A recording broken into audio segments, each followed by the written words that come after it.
Buenas noches, mis amados hermanos. Dios les siga bendiciendo. La gloria y la honra sea para Dios. Estamos una vez más, una noche más, una tarde más. Ustedes en sus casas, yo en la mía, pero unidos siempre en el Espíritu, en el estudio, en el escudriñar de la Escritura.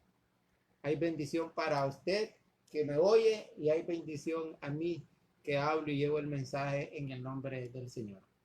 El tema de esta tarde, como se lo había ofrecido, es, vamos a terminar de una vez el estudio del capítulo 5 del libro de Santiago. Gloria a Dios.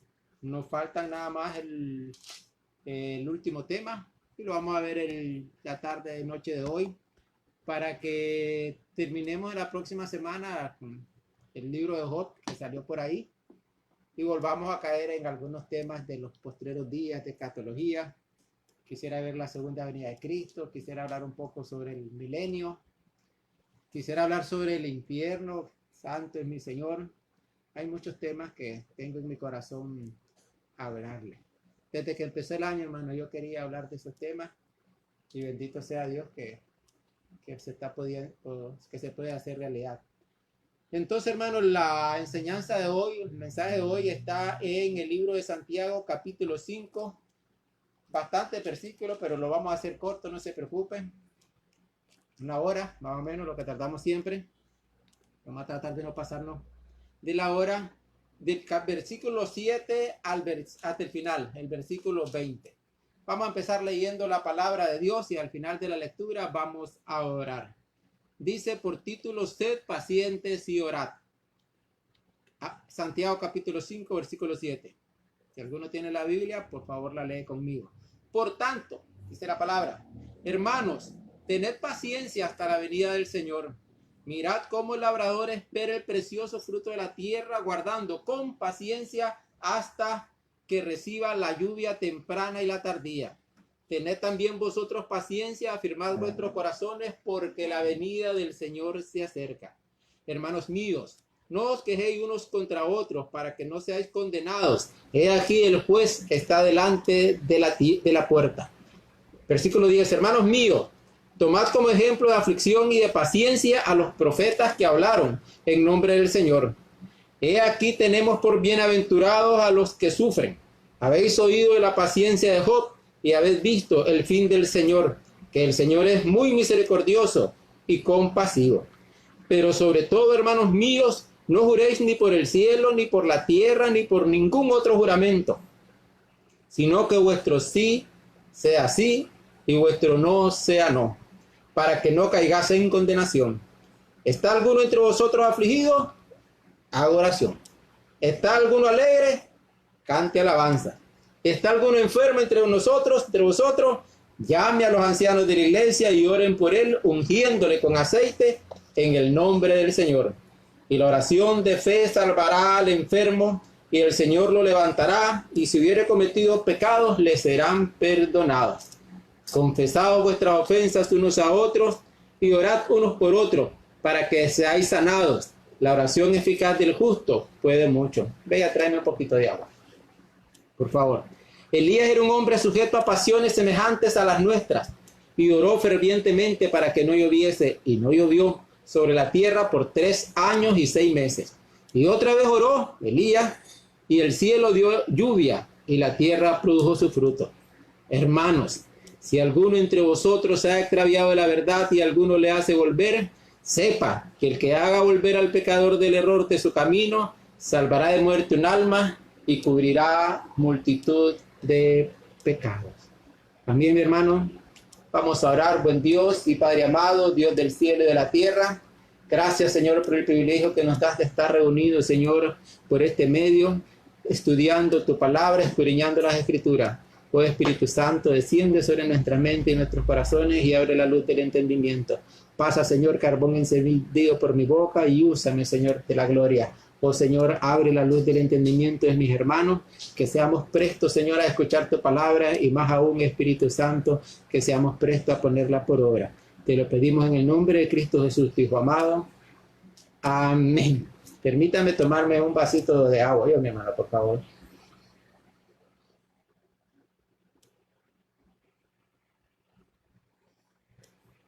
Sentí un poquito la garganta reseca. Bueno, hermano, mano a la obra, pues. Vamos a hablar de Santiago, de la última porción de la epístola de Santiago. Ahora sí el resumen va a ser cortísimo, hermano, porque en el resumen a veces se me van los minutos. En el resumen de ahora lo que lo voy a decir es que la epístola de Santiago nos ha enseñado a que como creyentes vivamos nuestra fe de una manera práctica, mostrando por las obras de que realmente tenemos una fe genuina que salva. Así que bien hacemos los creyentes en agarrar todas estas pruebas o señales que el apóstol, que el siervo, no era apóstol, que el siervo nos ha dado para que nos evaluemos si realmente nosotros decimos o somos lo que decimos que somos. Entonces, evaluemos, hermanos, cómo anda nuestra fe a la luz de las enseñanzas que nos muestra el libro de Santiago. Y finalmente, ahora Santiago nos enseña dos herramientas en las que el cristiano, el verdadero hijo de Dios, tiene que anclarse y tiene que soportarse para salir airoso en las pruebas y en las tentaciones. Y esas dos herramientas son la paciencia y la oración. La paciencia y la oración.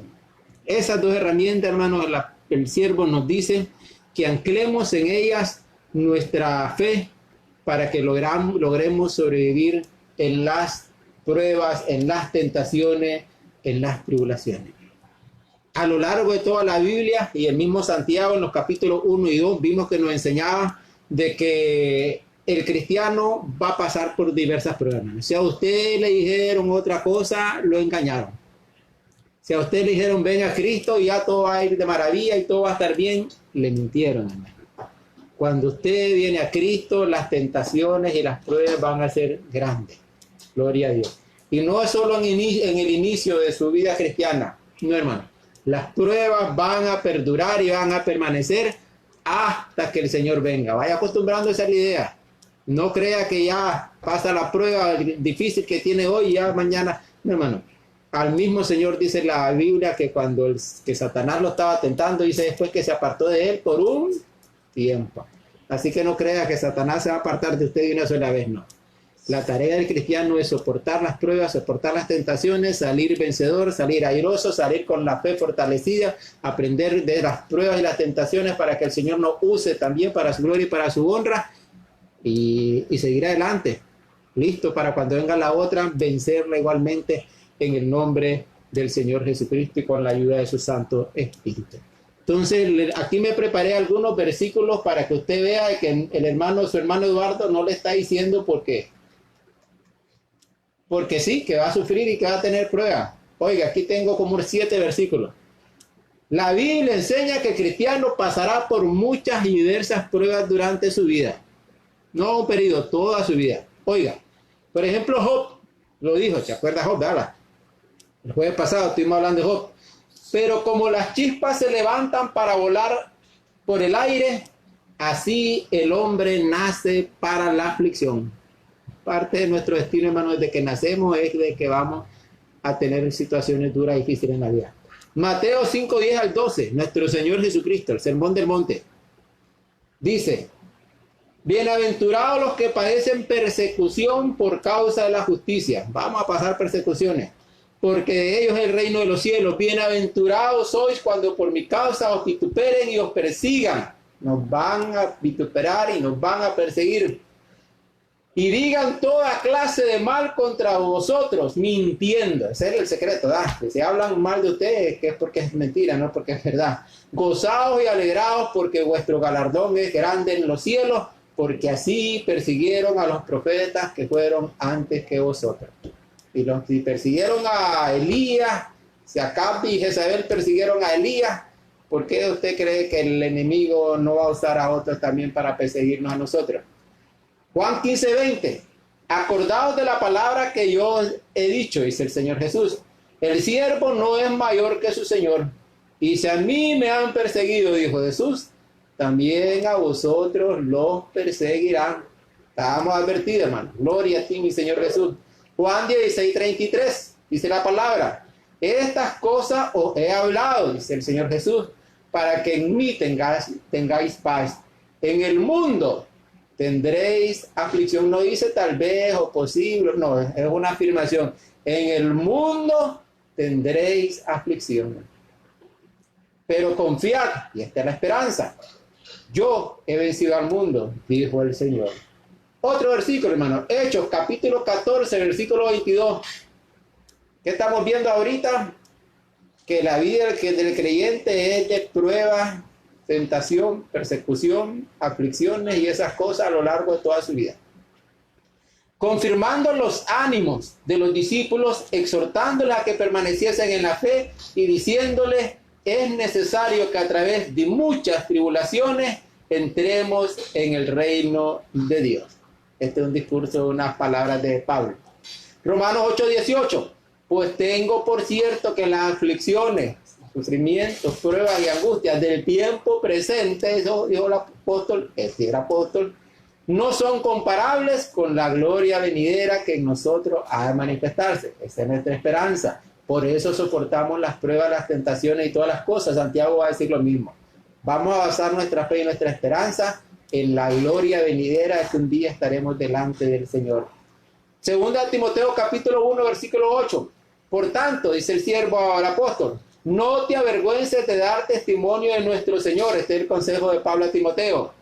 De nuestro Señor, ni de mí, preso suyo, sino participa, el consejo de Pablo, en las aflicciones por el Evangelio según el poder de Dios. Con el poder de Dios nosotros participamos y tomamos parte de las aflicciones, no porque querramos, sino porque son necesarias. Segunda de Timoteo 3:12. Siempre el consejo del apóstol a Timoteo. Y también todos los que quieren vivir piadosamente, nosotros los cristianos queremos vivir piadosamente, haciendo el bien y la misericordia donde podamos, en Cristo Jesús padecerán persecución. Una ley. Santiago 1:4, ya no estudiamos nosotros cuando empezamos el libro de Santiago, ya lo que dijo Santiago. Hermanos míos, tened por sumo gozo cuando halléis en diversas pruebas. Usted no va a decir ahora que Santiago estaba loco, ¿verdad? Que nos gocemos cuando estemos en las diversas pruebas. Lo que el apóstol quería decir, y ya lo estudiamos, aquí solo le recuerdo un poquito, que el gozo es un fruto del Espíritu. Es decir, de que cuando estemos en las pruebas, en las tribulaciones, pues no es que estemos alegres. Gozo no es lo mismo que estar alegre. Alegre usted se goza por una circunstancia, porque sacó la lotería, porque le regalaron un carro, y después se le pasa la emoción. Pero el gozo es el fruto del Espíritu y ese debe permanecer con usted y conmigo siempre, en todo momento, en lo bueno y en lo malo, en la alegría, en la tristeza. El gozo siempre tiene que estar ahí porque el fruto del Espíritu siempre tiene que estar en nosotros. Y eso es lo que le dice el siervo. Hermanos míos, tened por sumo gozo, no por poquito, por gran gozo cuando os halléis en diversas pruebas. Y da más razones, sabiendo que la prueba, ¿y qué es lo que es probar? Nuestra fe. Que la prueba de nuestra fe produce paciencia. Pero la paciencia es lo intermedio. Pues dice, más la paciencia tenga su obra completa. El fin de que tengamos paciencia es, al fin y al cabo, es que seamos perfectos y cabales sin que os falte cosa alguna en el Señor. Sigamos. Primera de Pedro, capítulo 4, versículos 2 y 13 dice, amados, no os sorprendáis, no se asusten, dice Pedro, de la prueba que les ha venido, como si alguna cosa extraña nos ha acontecido. Usted se asusta por la prueba, por el dolor o el sufrimiento, porque se enfermó, porque se murió alguien o porque le duele un pie. No, hermano, nada extraño le está sucediendo, dice el apóstol. No os sorprendáis del juego de la prueba que ha sobrevenido, como si alguna cosa extraña os aconteciese, sino, nuevamente, ahora este otro apóstol nos dice, gozaos, por cuanto sois participantes de los padecimientos de Cristo.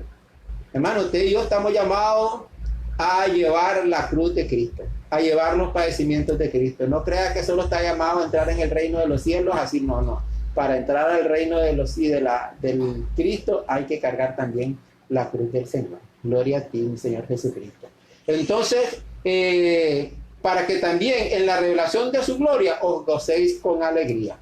Llegando al final de la epístola, Santiago nos enseña entonces, en estos versículos que vamos a estudiar ahora, Gloria a ti, mi Señor Jesús. Ya lo moví del lugar. Llegando al final de la epístola, el apóstol, el siervo nos va a enseñar las siguientes cosas que yo las puse aquí con manera de resumen. Anoté 6 cosas, extraje de la Biblia, de estos textos, del versículo 7 al 20. 6 cosas que nos van a ayudar a soportar, a perseverar y a resistir en las pruebas y en las tribulaciones. Lo primero, paciencia. Sed pacientes, dice la palabra. Paciencia. La paciencia nos va a ayudar a resistir y soportar el dolor, la angustia y el sufrimiento. Eso está en el versículo 7 al 11. Usted busca ahí, le va a aparecer como 4 o 5 veces la palabra paciencia. Paciencia. ¿Qué más nos va a ayudar a soportar las pruebas y las tentaciones y las aflicciones y todo y salir? La oración. No debe sorprendernos, ¿verdad? La oración. Pero no cualquier oración, hermano. La oración de fe, dice la palabra de Dios. La oración de fe. Orad unos por otros. Afirmar nuestro corazón recordando que la venida de Cristo está cerca, hermano. Siempre, en cualquier dolor, angustia, sufrimiento, nosotros tenemos que centrar nuestra vista en Cristo y saber de que el sufrimiento no es eterno, hermano. Bueno, no para el creyente. Y que un día el Señor va a volver y que el día en que el Señor vuelva, se acabó el dolor, se acabó el sufrimiento, se acabó la angustia, el hambre, la sed, la enfermedad, la muerte y todos los desdenes de esta vida. Entonces eso debe confortar nuestro corazón. Pensar y centrarnos y enfocarnos que Cristo va a venir por nosotros y que va a venir en cualquier momento. Que la venida de Cristo está cerca. Eso está en el versículo 7, 8 y 9. Fíjense, en cada uno de los versículos aparece eso. Ya lo veámoslo ahorita. Pues mire, por tanto, hermano, tener paciencia. ¿Hasta cuándo va a tener la paciencia? Hasta la venida del Señor. Toda la vida, hermano. Hasta la venida del Señor. El versículo 8 dice, tened también vosotros paciencia, afirmar vuestros corazones, porque la venida del Señor está cerca. Eso nos debe motivar. Y en el versículo 9 lo vuelve a decir, hermanos, no nos quejéis unos contra otros para que no seáis condenados. Aquí el juez está, ¿dónde está? Ahí, hermano, en la puerta, delante de la puerta. El juez es Cristo, ¿verdad? Entonces, para que vean, cada uno de los primeros 3 versículos, la palabra que se repite es paciencia y también se repite la frase de porque Cristo viene y viene pronto y está cerca y está a la puerta. Eso es. Más adelante, el versículo 12 al 20 se centra más que todo en la oración. En estos primeros 5 se va a centrar en la paciencia. Dice además que nos tiene que ayudar para soportar las pruebas y las tentaciones, aparte de la paciencia, la oración de fe y afirmar nuestro corazón recordando que Cristo vuelve pronto. Dice la palabra que es bueno que confesemos las ofensas unos con otros. Ya le voy a enseñar lo que quiere decir esto. Cuidado. No le estoy diciendo que se vaya a confesar con el cura, con el sacerdote o con el pastor. No. Ya va a ver lo que quiere decir la palabra de Dios. Otra razón es tener en cuenta que el Señor es misericordioso y compasivo. Versículo 5:11. Tengámoslo en mente, hermano. Y finalmente, se debe enfrentar apropiadamente cada circunstancia. La Biblia nos dice, estamos alegres, tenemos que hacer tal cosa. Estamos enfermos, tenemos que hacer tal cosa. Estamos en prueba de tribulación, tenemos que hacer tal cosa. Alguien se ha extraviado y se ha perdido, ha caído, tenemos que hacer tal cosa. Y para cada cosa, entonces hay que hacerlo, para cada situación tenemos que hacer lo apropiado. Bueno, esos son 6 herramientas, digamos, o consideraciones para vencer. Aquí tenemos una séptima. Mire, tenía una séptima aquí en la siguiente página. Ayudar al caído, hermano. Tenemos que ayudar al caído, pero ayudarlo con la verdad de la palabra. Fíjese que también la Biblia, en estos textos, en estos versículos que estamos leyendo, Santiago nos dice 2 cosas que no debemos hacer. Nos lo dice en 5:9 y en 5:12. ¿Qué nos dice en 5:9? No os quejéis unos con otros. Ya vamos a ver qué quiere decir eso, no os quejéis unos con otros. Y en el versículo 12 dice, no os juréis. Cuando estemos en las pruebas, en las angustias, en la tribulación, en el sufrimiento, cuidado con esto. No juréis ni por el cielo, ni por la tierra, ni por ningún otro juramento. Vamos a ver de que la Biblia no enseña de que prohibido totalmente jurar. No, hermano, no es cierto. Yo le puedo mencionar, de hecho aquí le saqué como 10 versículos de gente que hizo juramento. En la Biblia sale hasta ángeles jurando, en Apocalipsis, por ejemplo. Abraham, David, Moisés, Josué, Pablo, todos ellos hicieron juramento. Por lo tanto, no es así que simplemente la Biblia está totalmente prohibiendo el juramento. Pero vamos a estudiarlo. Estamos en las generalidades. Bueno, y como acostumbra hacer Santiago en toda la epístola, esto lo hemos visto en lo que hemos estado estudiando, la epístola de Santiago es un libro muy práctico. Y entonces él nos da siempre en su enseñanza ejemplos, ilustraciones, para que entendamos mejor el texto. Y aquí, en estos, del 7 al 20, 13 versículos, 13, 14 versículos, el apóstol el siervo no varió su enseñanza, su metodología. Él siempre nos da muchas ilustraciones y muchos ejemplos. Por ejemplo, en el versículo 5-7 nos da el ejemplo de la paciencia del labrador. Por tanto, hermanos, tened paciencia hasta la venida del Señor. Mirad cómo el labrador espera el precioso fruto de la tierra, guardando con paciencia. Entonces nos pone de ejemplo al labrador. Vamos a estudiar eso. Otro ejemplo que el siervo nos pone, en el versículo 10, nos pone el ejemplo de la paciencia de los profetas. En el versículo 11, nos pone el ejemplo de la paciencia de Job. Hablábamos sobre la paciencia de Job el jueves pasado. Y en el versículo 17 del 18 nos pone el ejemplo de Elías, la oración ferviente de Elías. Vamos a estudiar un poquito cada uno de esos 4 ejemplos que el apóstol pone para ilustrar su enseñanza. Empecemos con los versículos, pues, hermanos. Santiago capítulo 5, versículo 7. Por tanto, hermanos, mire, la palabra hermanos también aparece un montón de veces, no solo en estos 13, 14 versículos, sino en el libro de Santiago, porque el libro de Santiago está dirigido a creyentes. Entonces está dirigido a usted y para mí. Específicamente para la época era creyentes judíos cristianos, pero en general para los creyentes de todas las épocas la enseñanza es útil también para nosotros. Entonces por eso aparece esa palabra hermano. Por tanto, hermano, y aquí está el mandato, hermano, tened paciencia.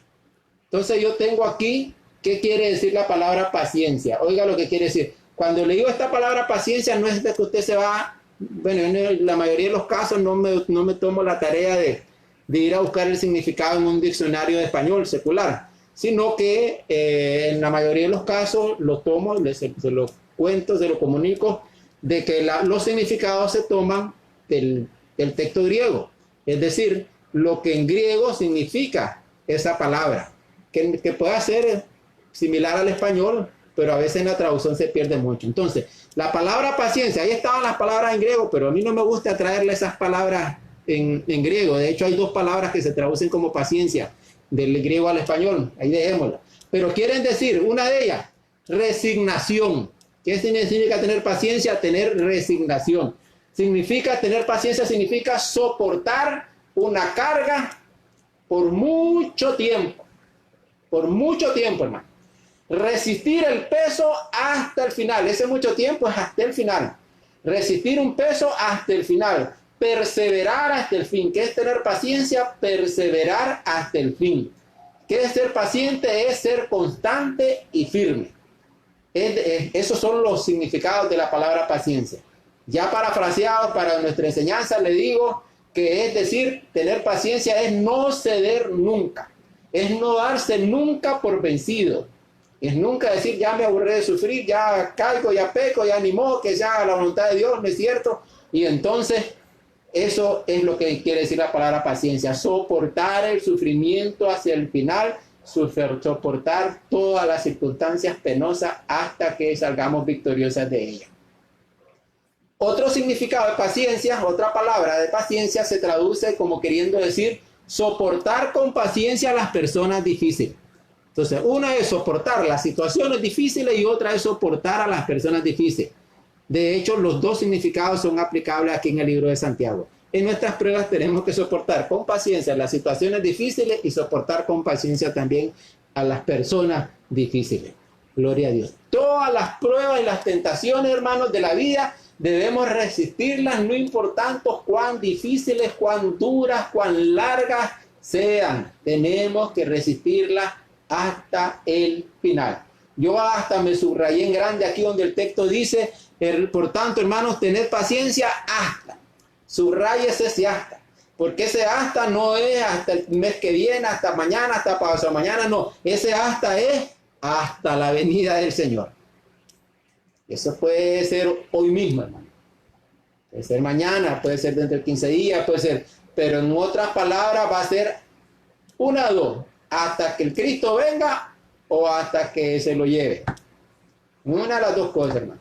O toda su vida tiene que soportar y resistir la prueba con paciencia, o, gloria a Dios, hasta que Cristo vuelva, que es lo que nosotros esperamos, porque va a suceder en cualquier momento. Tener paciencia, entonces, hermano, oiga esto, es muy importante. No significa quedarse de brazos cruzados y no hacer nada, hermano. No. Significa hacer algo activo. Y hacer algo activo es entonces buscar de Dios en ayuno, en oración, para soportar las pruebas y soportar la tentación.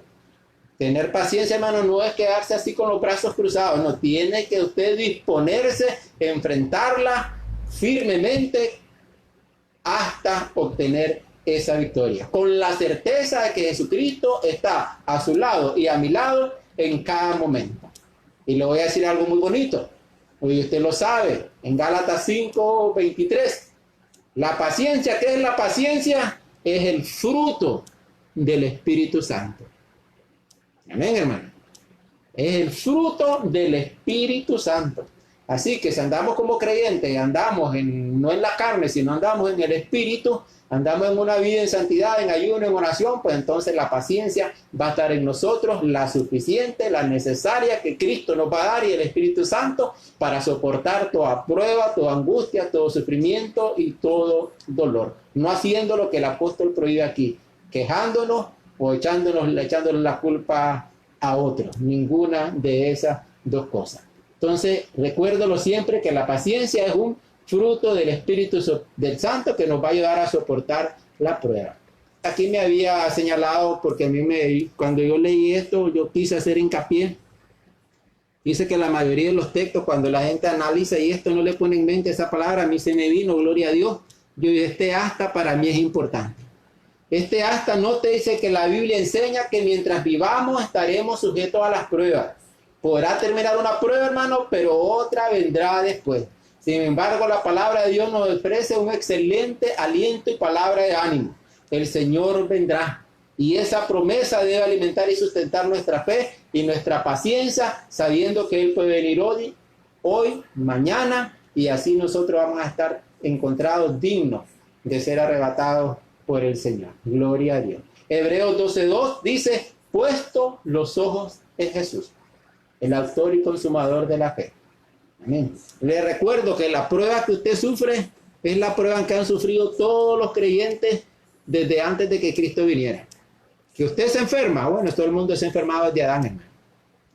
Que usted se muere o se le muere un familiar, a todo el mundo desde que entró el pecado al hombre por el pecado de Adán, todo el mundo se muere. Hebreos 9:27. Usted tiene problemas para comer, bueno, ese es el castigo, con dolor, con sufrimiento. Vamos a buscar la comida del fruto de la tierra y la tierra no va a ser muy propicia a nuestro fruto. Espinas y cardos va a producir. Entonces, hermano, lo que usted sufrió, lo que usted está pasando ahora, ¿qué es lo que piensa usted? ¿Qué es el primero que lo pasa? No, hermano. A través de los siglos, a través de la edad, en este siglo presente, llamémoslo así como lo llama la Biblia, todos han y hemos y vamos a seguir pasando los mismos sufrimientos una y otra vez. Como dice Eclesiastés, nada nuevo hay bajo el sol. Es un ciclo, las cosas se repiten. Amén, hermano. Entonces, pero igual que en todas las edades, nosotros tenemos que poner los ojos en Jesús, el autor y consumador de la fe. Gloria a Dios. Y ahora estudiemos uno de los 4 ejemplos que el apóstol nos da. Que el siervo, siempre le digo apóstol, no sé, me sale. Pero yo le he enseñado que cuando vimos el inicio del estudio, que Santiago no era uno de los apóstoles de Jesús. Este era el hermano de Jesús, el medio hermano de Jesús. No era el apóstol Jacobo. No, ese murió antes. Bueno, sigamos, hermano. Entonces, el ejemplo del labrador. ¿Qué es lo que quiere decir el siervo cuando nos pone el ejemplo del labrador? Mire, ¿qué es lo que pasa con el campesino? ¿Usted cree que el campesino agarra la semilla de maíz, la siembra, se va a dormir y mañana ya va al maizal y ya lo encontró ahí? No, hermano.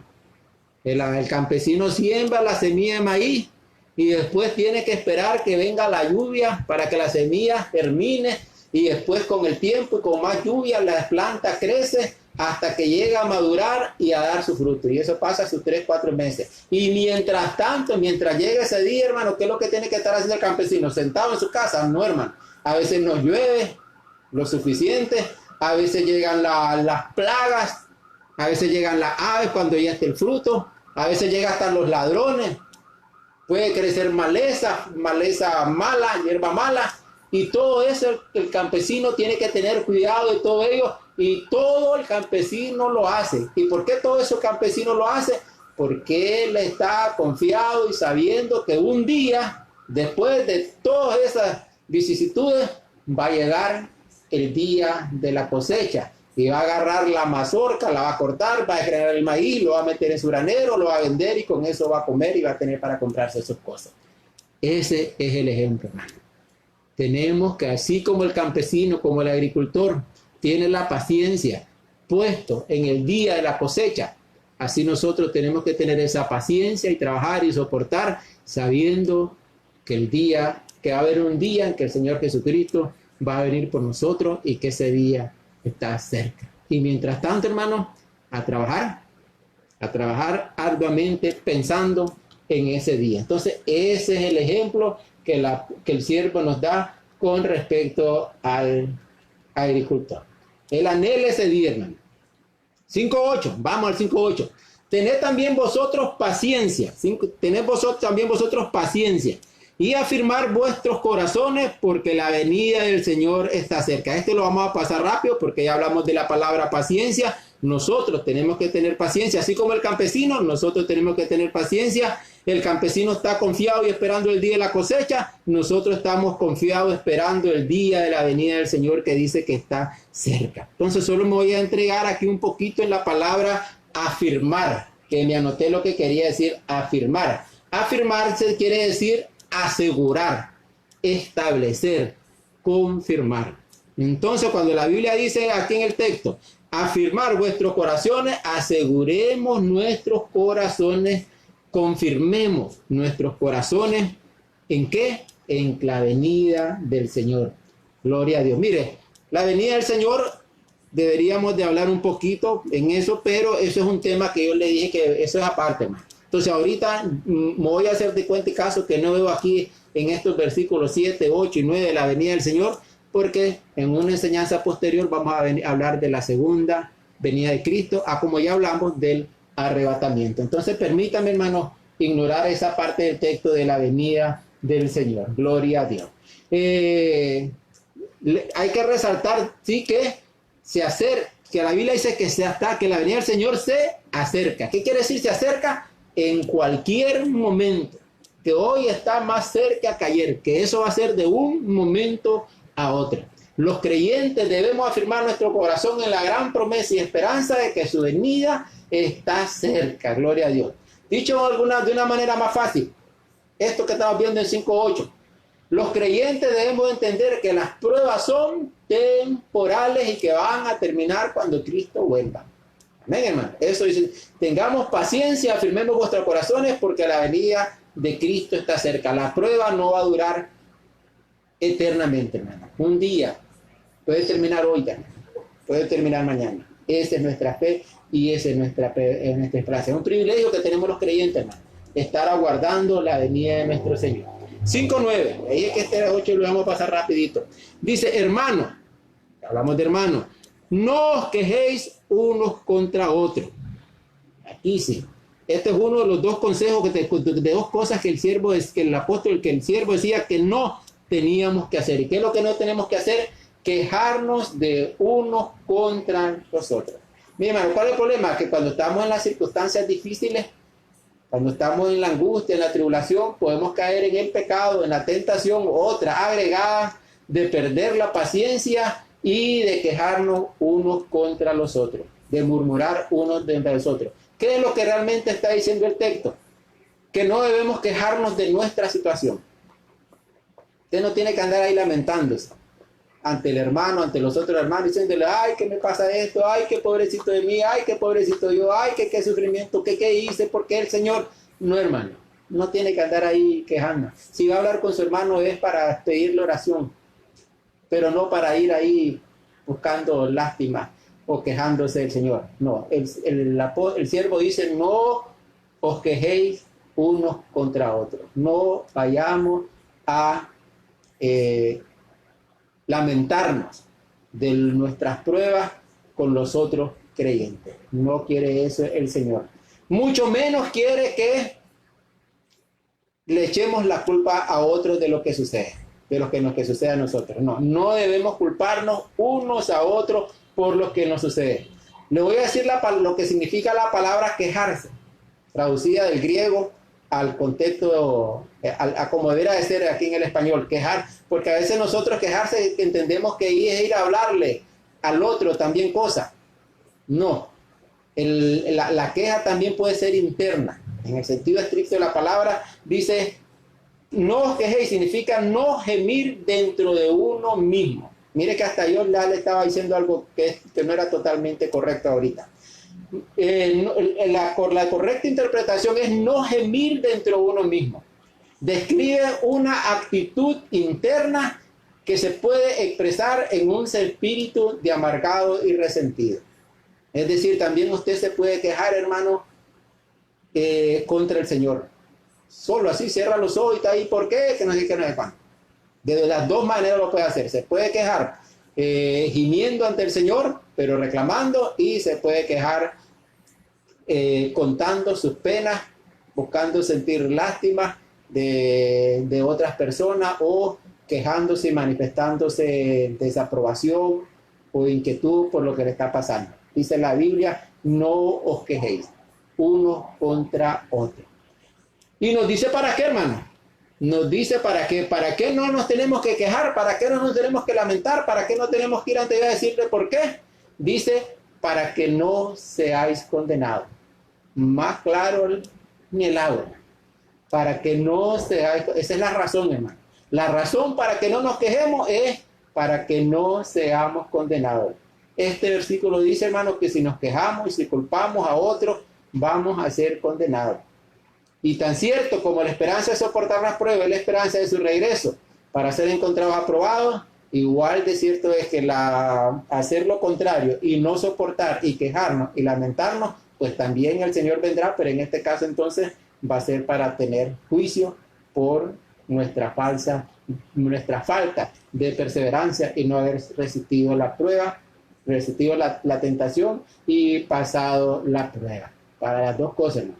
Dice, he aquí el juez está delante de la puerta. ¿Qué indica? Decíamos, indica que ya está llegando, que ya está ahí.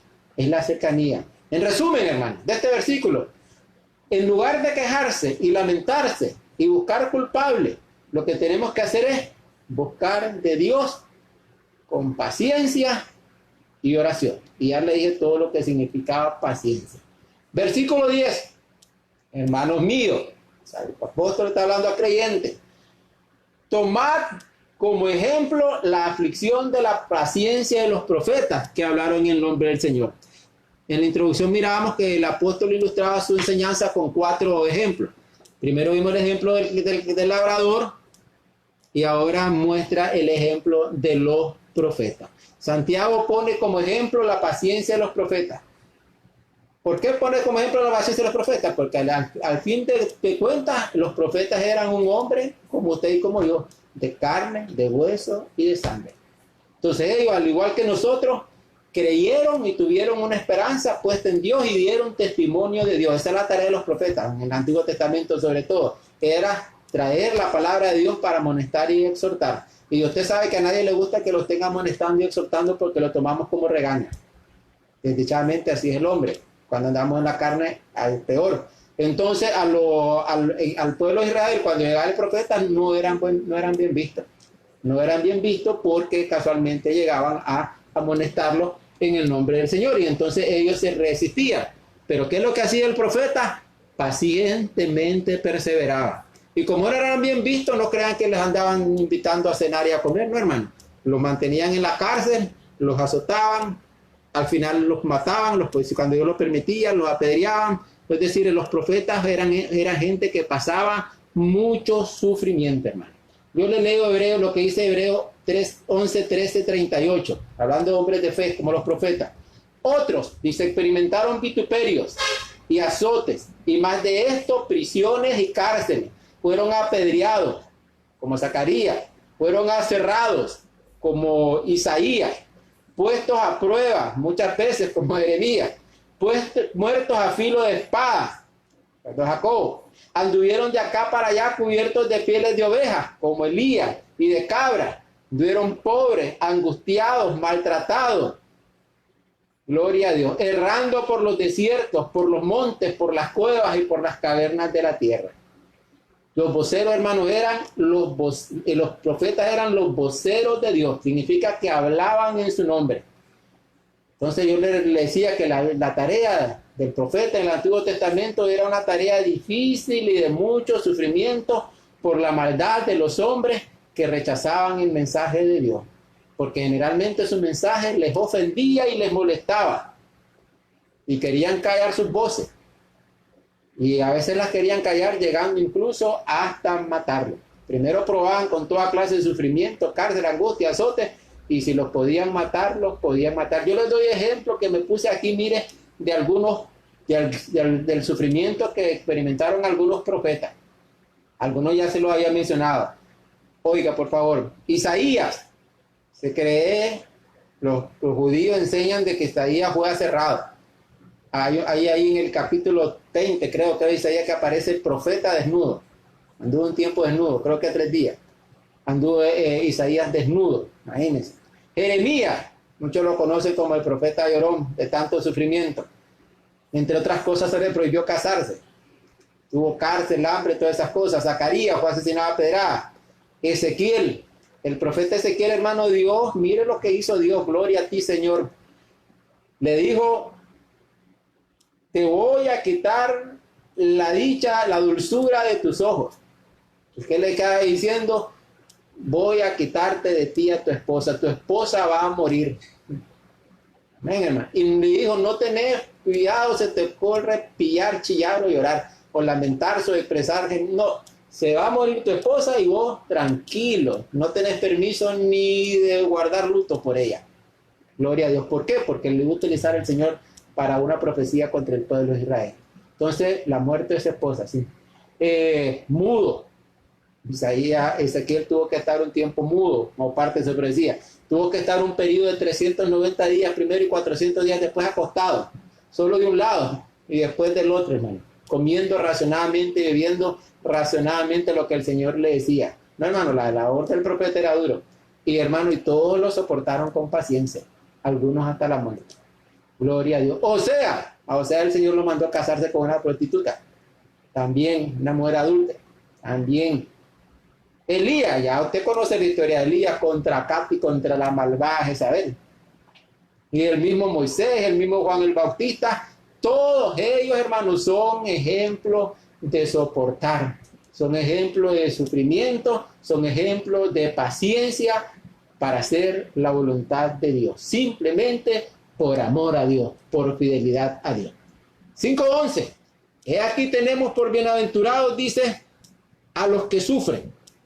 Habéis oído de la paciencia de Job y habéis visto el fin del Señor, que el Señor es muy misericordioso y compasivo. Entonces, 2 comentarios aquí. Uno, ciertamente la Biblia dice que bienaventurados los que sufren. El Sermón del Monte, las primeras 3 bienaventuranzas están relacionados con los que sufren, los pobres y esa gente. Gloria a Dios.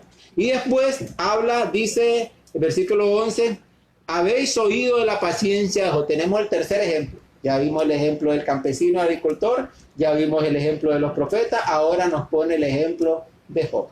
Y ya no nos vamos a meter tanto porque ya ustedes son expertos, ya tuvimos una enseñanza sobre la paciencia de Job. Gloria a Dios. Un resumen de lo que vimos la pasada, pocas personas han sufrido pruebas y tensiones en la vida tanto como lo hizo Job. Yo le recuerdo que Job perdió a sus hijos, perdió sus casas, perdió sus ganados, perdió a sus siervos, perdió sus posesiones. Ese hombre perdió todo y lo perdió en un solo día. Amén, hermano. Y ese hombre perseveró en la prueba que Dios tenía hasta el final. Gloria a Dios. Para él era, por parte de Dios era prueba, por parte de Satanás o el diablo era tentación. Gloria a Dios. Vean estos versículos de Job que me saqué de resumen. Job 1, 21 y 22.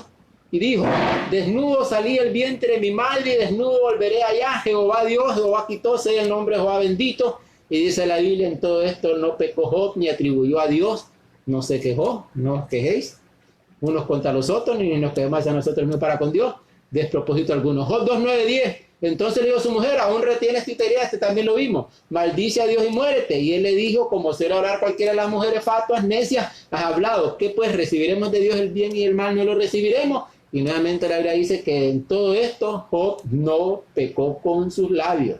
Amén, hermano. Y vea otros tres versículos más de Job. 13, 15. He aquí, esto es fe, esto es soportarla, esto es tener paciencia, hermano.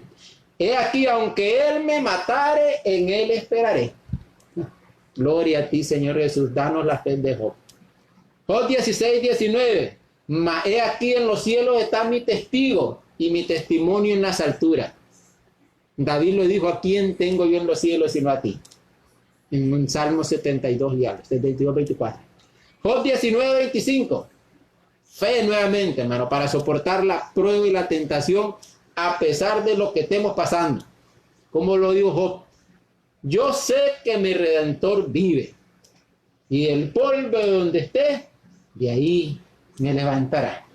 Entonces yo sé que mi Cristo vive, que mi Dios vive, para él a Jehová. Yo sé que Jehová vive, y aunque me mueran, que me maten, me va a volver a dar vida. Pase lo que pase. Me puedo morir de esta picazón que tengo. Gloria a Dios. Vamos a 5:12. Pero sobre todo, hermanos míos, vea, ya le llamé la atención sobre los hermanos míos, no juréis, esta es la segunda prohibición, ni por el cielo, ni por la tierra, ni por ningún otro juramento, sino que vuestro sí sea sí y vuestro no sea no. Y nuevamente nos da la razón para que no hagamos esas clases de juramento, para que no caigamos en condenación. Mire que por las dos razones que nos dice que no hagamos, para las dos nos da la misma razón, para que no caigamos en la condenación. Gloria a Dios. Vamos a hacer un pequeño resumen de la parte esta de los juramentos. Para empezar, quiero que le quede bien claro, hermano. Para empezar, le voy a decir de que el no jurar era un mandamiento de la ley. El tercer mandamiento, él lo conoce: no jurarás, no tomarás el nombre de Jehová tu Dios en falso, no jurarás en vano. Amén, esa era. Lo leemos textual, Éxodo 27 dice: no tomarás el nombre de Jehová tu Dios en vano. Vea lo que dice: tomar el nombre de Dios en vano. Y da el castigo, hermano, porque no dará por inocente Jehová al que tome su nombre en vano. No tomarás el nombre de Jehová tu Dios en vano, porque no dará por inocente Jehová al que tomare su nombre en vano. Levítico 19:12. Y no juraréis falsamente. Subraya la palabra falsamente, como del otro subraye que no jure en vano. En aquel el mandamiento es no jurar en vano, y en este es no juraréis falsamente. Por mi nombre. En aquel era no tomar el nombre de Dios en vano. Aquí no juraréis falsamente por mi nombre. Es lo mismo. Profanando así el nombre de tu Dios. Se deshonra a Dios, hermano. Es blasfemia. Es blasfemia. Tomar el nombre de Dios en vano. Deuteronomio 23, 23. Estamos hablando de la ley. Pero lo que hubiera salido de tus labios, lo que usted dice, hermano, lo guardarás y lo cumplirás conforme lo que prometiste a Jehová tu Dios. Nuevamente aquí usted comprometió y habló por Jehová, por Dios, pagando la ofrenda voluntaria que cumpliste con tu boca. Lo prometiste, tenés que cumplirlo. Aparece también en Eclesiastés. Números 31, capítulo 30, versículo 1, 2. Habló Moisés a los príncipes de las tribus de los hijos de Israel diciendo: esto es lo que Jehová ha mandado. Cuando alguno haga voto a Jehová, se comprometa con su boca, o hiciere juramento, ligando su alma con obligación, que no quebrante su palabra, y conforme a todo lo que salió de su boca, así tendrá que hacer. Entonces, la ley decía, el sentido de la ley era no los textos, y aquí está el grave problema, vamos a verlo. El texto, cuando se entendía así, a la letra, pues los israelitas dijeron, bueno, lo que está diciendo la ley es que yo no puedo jurar el nombre de Dios en vano. Básicamente, esos 4 versículos que yo le acabo de leer, ellos lo resumieron en eso. Lo que está prohibido es jurar por el nombre de Dios en vano. Así que si juro en nombre de Dios, estoy obligado a cumplir, si no, estoy en grave problema, blasfemia ante el Dios que creó los cielos y la tierra. Pero como eran expertos en tergiversar la ley, en acomodarla, como muchos de nosotros acomodamos hoy el Nuevo Testamento, entonces, ¿qué hicieron ellos? Tenían 2 clases de juramento. Ellos quisieron, supuestamente ellos, librar el cubo y decían, bueno, si yo juro por Jehová o por Dios o en el nombre de Dios, entonces ese juramento estoy obligado a cumplirlo. Pero si yo juro por el templo, yo juro por Jerusalén, yo juro por el cielo, yo juro por la tierra, yo juro por mi cabeza, entonces como no estoy jurando por Dios, no estoy incumpliendo el mandamiento, y cuando yo tengo la intención de que quiero o no voy a cumplir eso, pues entonces juro por eso. ¿Me está entendiendo la idea, hermano? Los israelitas tenían entonces 2 juramentos. Uno en el que juraban por Dios, y ese estaban claros que ellos habían cometido eso, que tenían que hacerlo. Y el otro en el que juraban por cualquier otra cosa, por la tierra, por el cielo, por Jerusalén, por su cabeza, por esto, por aquello. Y entonces decían, no estoy jurando por Dios, entonces aquí me siento con la libertad de no cumplir esto. Pero no era el sentido y el espíritu verdadero de la ley. Y Jesucristo se los aclaró.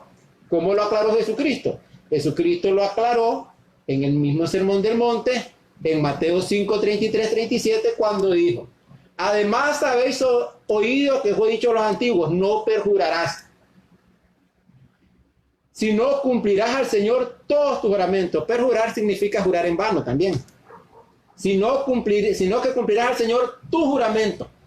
Pero yo digo, dice el Señor, no juréis en ninguna manera, ni por el cielo, porque es el trono de Dios, ni por la tierra, porque es el estrado de sus pies, ni por Jerusalén, por esas cosas solían jurar los judíos en ese tiempo, ni por Jerusalén, porque es la ciudad del gran rey, ni por tu cabeza, dijo Jesús, jurarás, porque no puedes hacer blanco o negro un solo cabello, pero sea vuestro hablar sí, sí, o no, no, porque lo que es más de esto, de mal procede.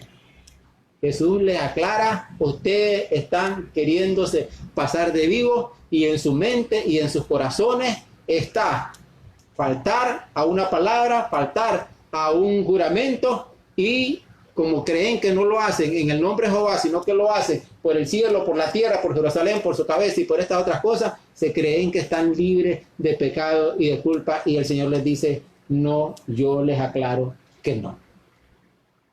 La ley entonces había sido interpretada para hacer juramentos falsos, entonces en este caso no poniendo a Dios como testigo, sino poniendo a otras cosas como testigos. Simplemente ellos juraban omitiendo el nombre de Dios. Tenían, decía, 2 formas de jurar. Uno, jurando en el nombre de Dios, y otro, jurando omitiendo el nombre de Dios, usando otra frase.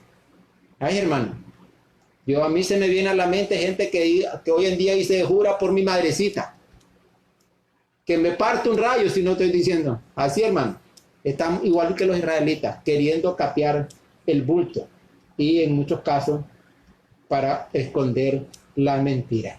Gloria a Dios. Le voy a decir, hermano, por qué la ley, cuál era el propósito de la ley al normar eso. O sea, cuál era la intención. Y la intención, el espíritu de la ley era este. ¿Por qué la ley norma los juramentos? ¿Por qué Dios se vio en la necesidad de dar eso? Porque Dios sabe que el mundo es malo y que el hombre mundano es malo. y que el hombre en el trato con otros hombres también es malo. Entonces, porque el hombre es malo y Dios lo sabe, entonces es que buscó la forma de buscar cómo evitar que el hombre tratara injustamente a otros hombres. Para que se dio eso para que el hombre no mienta y luego jura que dice la verdad, cometiendo perjurio. Gloria a Dios.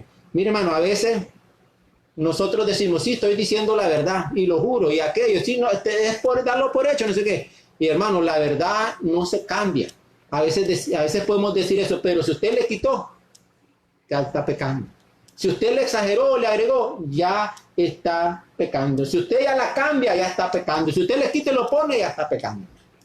O sea, decir una mentira, una verdad a media, es una mentira. Gloria a Dios. Entonces, el propósito era evitar que el hombre hiciera votos falsos a Dios. También era evitar que el hombre se engañara a sí mismo y engañara a otros prometiendo algo con la intención de no cumplir. Porque el corazón del hombre es engañoso y perverso. Chueco, torcido, defectuoso, quiere decir realmente eso del corazón del hombre engañoso. Para evitar que el hombre obviamente jurara o tomara el nombre de Dios en vano. Recuerde, esto es importante, que en esa época no habían contratos. ¿Qué hacemos hoy para evitar jurar? Para evitar jurar hoy, entonces lo que hacemos es un contrato, y con ese contrato ya quedamos comprometidos. Tenemos que cumplir con eso que ya está escrito, ahí está firmado, y ahí están las penas, ahí están las cosas. En ese tiempo no habían contratos. Los juramentos eran una forma que Dios dio al pueblo para que se hicieran esos tratos y se respetaran y se actuara de buena fe y en la verdad. Gloria a Dios. Entonces, pero aquí hay una cosa que dichadamente se ha malentendido. Entonces, porque a veces creemos y tomamos el texto y decimos, bueno, es prohibido jurar. No debemos hacer juramento por ninguna razón. Y de hecho hay iglesias enteras que así lo entienden. Un testigo de Jehová no jura por ninguna causa, por ninguna razón. Y denominaciones cristianas, los cuaqueros, una denominación cristiana, desde los tiempos de la Reforma, no juran tampoco por nada del mundo, hermano. Pero realmente no debemos de jurar por nada, por ninguna razón o por ninguna situación del mundo. ¿Cómo hace ante la ley? Cuando se casa, ¿qué es lo que hace? Cuando hace prometer y hace voto. Y cuando la ley dice, jura decir la verdad y nada más que la verdad, es lo que hace. Se va a resistir o oponer a la ley. La Biblia dice que no nos opongamos a la ley y a las autoridades. Entonces veamos, y yo le voy a dar algunos versículos de que de la Biblia, donde nos dice ejemplos de siervos que juraron, incluyendo al mismo Jesús. Pues que no propiamente que lo que juraron, pero alguien en nombre de un juramento le pidió que hablara y él habló. Vea lo que estoy hablando. Mateo 26, versículos 63 al 64. Cuando estaban ahí los sumos sacerdotes y todos inquiriéndolo en esa noche antes de su crucifixión. Entonces el sumo sacerdote le dijo, te conjuro, o sea, en el nombre de Dios, yo te pregunto, te conjuro por el Dios viviente. Esto se lo dijo el sumo sacerdote a Cristo. Te conjuro por el Dios viviente que nos diga si tú eres el Cristo, el Hijo de Dios. Y Jesús le dijo, no, yo no te voy a contestar porque ¿cómo estás? No, ¿qué dijo Jesús? Jesús le dijo, tú lo has dicho. Y además os digo que desde ahora veréis al Hijo del Hombre sentado a la diestra del poder de Dios viniendo en las nubes del cielo. ¿Se da cuenta? A Jesús lo conjuraron, lo retaron como un juramento y Jesús tranquilamente y ampliamente, porque no estaba haciendo ninguna mentira, él respondió. En 2 Corintios 1:23, Pablo dice, mas yo invoco a Dios por testigo. Eso es jurar, hermano. Pongo a poner a Dios, el juramento en nombre de Dios. Cuando uno jura en nombre de Dios, simplemente lo que está haciendo es llamando a Dios y poniéndolo por testigo en el trato, metiéndolo en el negocio y que Dios ya ahora va a hacer ya. Entonces Pablo dice, mas yo invoco a Dios por testigo sobre mi alma, que por ser indulgente con vosotros, no he pasado todavía a Corinto. Ve al mismo apóstol Pablo. En esto escribo, he aquí delante de Dios por testigo, que no les miento, dijo la palabra. Entonces le voy a dar otro ejemplo. En Génesis, pero aquí ya no, porque son muchos. Solo le doy la idea. En Génesis capítulo 26, del 26 al 31, Abraham juró para validar su reclamo de que él había acabado aquel pozo. Amén. En Génesis 24, 2, 4, tal vez lo recuerda, Abraham hizo jurar a su siervo cuando lo mandó a buscar esposa para Isaac. Lo debe recordar. En Josué 2, versículo 12 al 20, se registra el juramento que los dos espías hicieron a Rahab, la ramera, por el trato y el convenio que hicieron, que ella no lo iba a anunciar, lo iba a ayudar, y ellos en cambio iban a ayudarle a toda su familia. Y hicieron un juramento. Ahí está, Josué 2, 12 al 20. David hizo varios juramentos, hermano. A Jonatán, en 1 Samuel 24, 21 al 22. A Simeí, en 2 Samuel 19, 23. A Dios mismo, David le hizo un juramento en 2 Samuel 3, 35. Todito el pueblo de Israel, bajo el mando de Josué, hizo un juramento. Búscalo en Josué, capítulo 6, versículo 26. Y como le decía, y este sí se lo voy a leer, lo voy a buscar aquí en la Biblia porque no me lo anoté, hasta un ángel hace juramento. En Apocalipsis capítulo 10, versículos 5 y 6. Déjenme verlo. Apocalipsis capítulo 10, versículos 5 y 6 dice, y juró el ángel, bueno, leamos desde el 5. Y el ángel que vi en pie sobre el mar y sobre la tierra levantó su mano al cielo y juró por el que vive por los siglos de los siglos, que creó el cielo y las cosas que están en él, y la tierra y las cosas que están en ella, y el mar y las cosas que están en él, que el tiempo no sería más. Amén, hermano. Me está entendiendo. Y hay muchos más. Pero bueno, para muestras, aquí tomamos estos versículos. Gloria a Dios. Amén. Como conclusión, hermano, muchos piensan que si bien es cierto, se pueden realizar juramentos, bueno sería evitarlo. Eso sí, bueno sería evitarlo. Y no tenerlo como una práctica o algo que hagamos. La idea es esta, hermano. Y esto es lo que Jesús enseñó y lo que Santiago enseña. Si usted es creyente, si usted es un hijo de Dios, la verdad y solo la verdad debe estar, y aquí me estoy hablando a mí mismo, hermano, la verdad y solo la verdad debe estar en nuestras vidas. Y si es así, hermano, nuestra palabra debe de ser suficiente.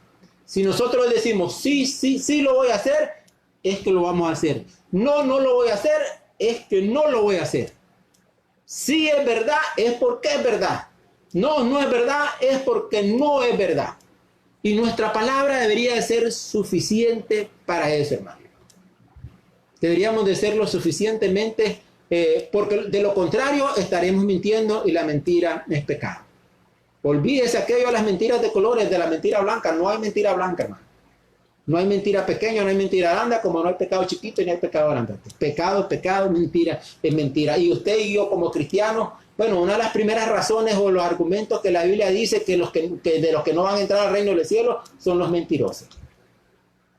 Y si usted está diciendo algo y ya de antemano sabe que no lo va a cumplir, tengamos cuidado. Aquí me estoy hablando yo también, hermano, porque a veces caemos en esa ligereza.